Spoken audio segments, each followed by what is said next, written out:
Doctor Mohammad Yunus ও তারেক রহমানের বৈঠক দেশের রাজনীতিতে সুবাতাস নিয়ে আসবে বলে আশাবাদ ব্যক্ত করেছেন বিএনপির সিনিয়র যুগ্ম মহাসচিব রুহুল কবির রিজভী। তিনি বলেন, ইতিমধ্যেই ডিসেম্বরে নির্বাচনের যৌক্তিকতা তুলে ধরেছে বিএনপি। যৌক্তিক সময়ে নির্বাচন হবে বলে জাতি প্রত্যাশা করে। আলোচনার মধ্য দিয়ে নির্বাচন সহ সকল সমস্যার সমাধান সম্ভব। বিএনপি নয়াপল্টনস্থ কেন্দ্রীয় কার্যালয়ে সাংবাদিকদের সাথে মতবিনিময়কালে তিনি এসব কথা বলেন।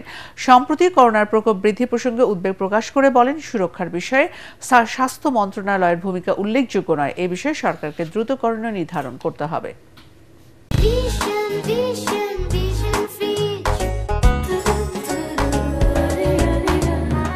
এই বৈঠকটি হবে ঐতিহাসিক বৈঠক। এটা বাংলাদেশের গণতন্ত্রের জন্য এটা সুবাতাস বইবে এবং বাংলাদেশের গণতন্ত্র যেন আর কোনো ফ্যাসিবাদের দ্বারা আক্রান্ত না হয়। ডিসেম্বরে কেন নির্বাচনটা উপযোগী সেটি আমরা বলেছি। তো সুতরাং আলাপ আলোচনা চলতে থাকবে, আলাপ আলোচনা চলবে এবং সব পক্ষই অত্যন্ত যৌক্তিক একটা যৌক্তিক সময়ে নির্বাচনটি হবে।